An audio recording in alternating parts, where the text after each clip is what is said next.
When opposition means you're on the right track, the counterintuitive power of faith persistence. Have you ever felt like the universe is conspiring against you?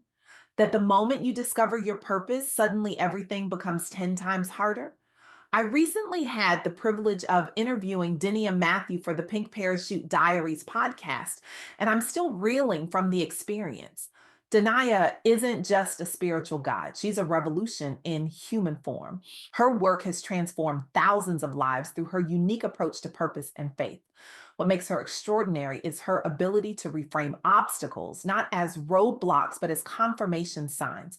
Her insights on faith persistence weren't just enlightening, they were paradigm shifting. Think about it. The moment you decide to start that business, your car breaks down. The day you commit to writing your book, family drama erupts.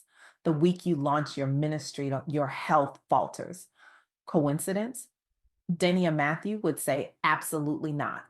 What if I told you that opposition isn't evidence you're on the wrong path, but confirmation you're on the right one? That the universe doesn't throw obstacles at insignificant endeavors.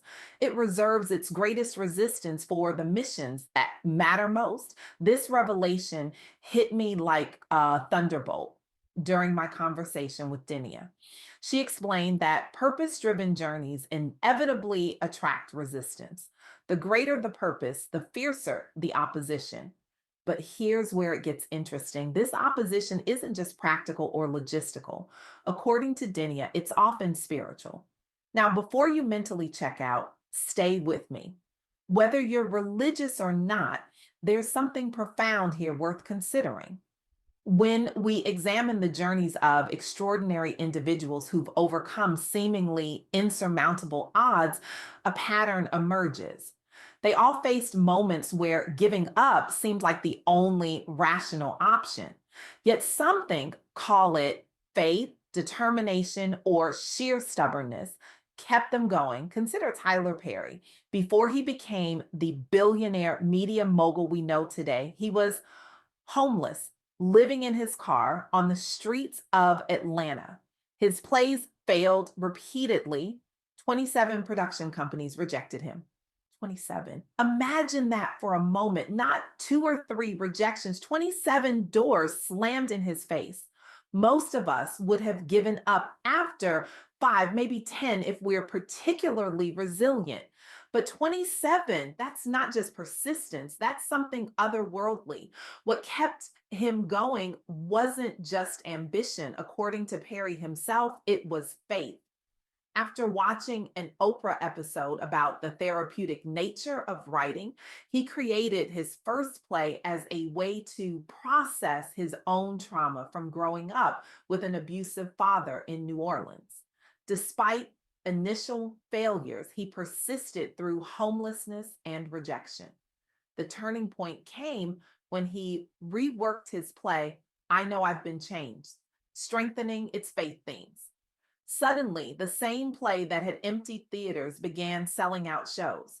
Today, Perry owns a 330-acre studio complex in Atlanta, the first major Black-owned studio lot in America, and has created thousands of jobs, particularly for Black professionals in entertainment.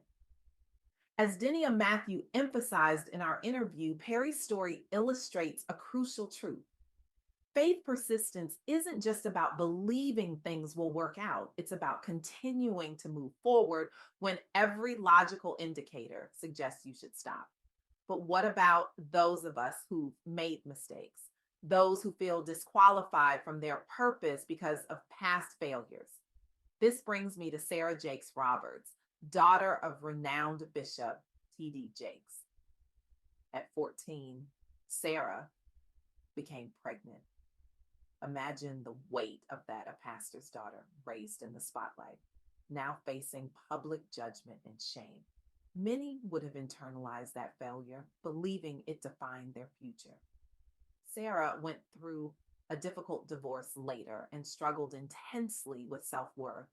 During this period, as she shared in her writings, she felt spiritually attacked and questioned whether she could ever serve in ministry given her past. The opposition she faced wasn't just external judgment, it was internal. The voice that whispers, "You're not good enough. You've messed up too badly. Your mistakes disqualify you from your purpose." Yet today, Sarah Jakes Roberts has authored several best selling books, co pastors The Potter's House at One LA and Denver with her husband, and reaches millions through her conferences and social media platforms. Her ministry specifically helps women reconcile their past mistakes with their future purpose. As Diniah Matthew pointed out in our conversation, Robert's journey demonstrates that opposition often comes disguised as disqualification. The lie that your past mistakes render your purpose invalid is perhaps the most insidious form of resistance. Your purpose, Diniah told me, is not contingent on your perfection. Let that sink in for a moment. Your purpose is not contingent on your perfection. But what about when opposition takes the form of systemic barriers? What about when your purpose places you in spaces where people like you are rarely welcomed? This brings us to Dr. Kazmikia Corbett, the Black viral immunologist who led the team that developed the Moderna COVID-19 vaccine. As a Black woman in a predominantly white and male field, Corbett faced skepticism about her abilities and worked under immense pressure during a global crisis. When her role in developing the vaccine became public, she received racist attacks. Think about that. Here is someone literally helping save millions of lives, and she's facing opposition because of her race. Growing up in rural North Carolina, Corbett's scientific curiosity was encouraged by mentors who recognized her potential. She earned her PhD from the University of North Carolina and joined the National Institutes of Health, where she had been studying coronaviruses before the pandemic emerged. Beyond developing the vaccine technology, Corbett has become a powerful science communicator and has worked to rebuild trust between medical institutions and Black communities.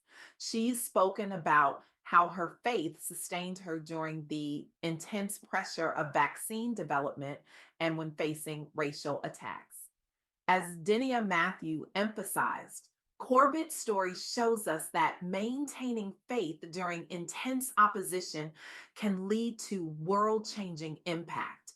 Sometimes your purpose isn't just about you, it's about the lives you're destined to touch, the systems you're meant to change, the doors you're assigned to open for others. These three stories, Perry's, Roberts, and Corbett's, illustrate what Diniah Matthew calls the three pillars of faith persistence. First, recognizing that opposition is normal, not exceptional, on a purpose driven journey. Second, understanding that opposition often intensifies when you're closest to breakthrough. And third, maintaining humility while pursuing your purpose creates authentic impact in your community. This last point is crucial. Diniah emphasized that purpose without humility becomes self promotion. True purpose always extends beyond personal gain to community impact. But let's get practical. How do we maintain faith persistence when opposition feels overwhelming? Diniah Matthew offered a powerful framework during our interview. She suggested identifying one area where you feel you're facing opposition to your purpose and committing to a 21-day period of renewed faith practice. This might include daily prayer or meditation, journaling about your purpose, connecting with supportive community members, or studying examples of others who've overcome similar challenges. Opposition, Diniah told me, often intensifies when you're closest to your breakthrough. Consider that for a moment. What if the increased resistance you're feeling isn't a sign to retreat, but an indication you're about to break through? There's a scripture that says, "Let us not become weary in doing good, for at the proper time we will reap a harvest if we do not give up." This principle transcends religious boundaries. Persistence precedes breakthrough. I'm reminded of a quote from civil rights leader Fannie Lou Hamer. You can pray until you faint, but unless you get up and try to do something, God is not going to put it in your lap. Faith persistence isn't passive waiting, it's active continuation despite uncertainty. It's showing up when you don't feel like it. It's taking one more step when logic says stop. As we navigate our purpose driven journeys, we face unique challenges. The statistics are sobering. Talented individuals are often overlooked, undervalued, and underestimated. But as Diniah Matthew powerfully articulated, these obstacles don't invalidate our purpose, they confirm it. Opposition doesn't mean we're doing something wrong. Often, it means we're doing something right. So here's my challenge to you today. Look at the opposition in your life not as a stop sign, but as a confirmation that you're heading in exactly the right direction. What if the very thing trying to stop you is actually a marker that you're on the path of your highest purpose? The next time you face a roadblock, I want you to smile. Not because it's easy, but because it's significant. Opposition doesn't waste its time on the irrelevant. It reserves its greatest force for the most important missions. Your breakthrough is waiting on the other side of persistence. Your impact is too important to be derailed by temporary obstacles. Your purpose is too valuable to be abandoned at the first sign of resistance. Remember Tyler Perry living in his car. Sarah Jakes Roberts facing public shame. Dr. Kismekia Corbett enduring racist attacks while developing a life saving vaccine. Their breakthroughs came not from avoiding opposition, but from persisting through it. Stand up right now. Yes, right where you are. Take a deep breath and declare, my purpose is greater than my opposition. I persist not because success is guaranteed, but because purpose demands it. The world is waiting for what only you can contribute.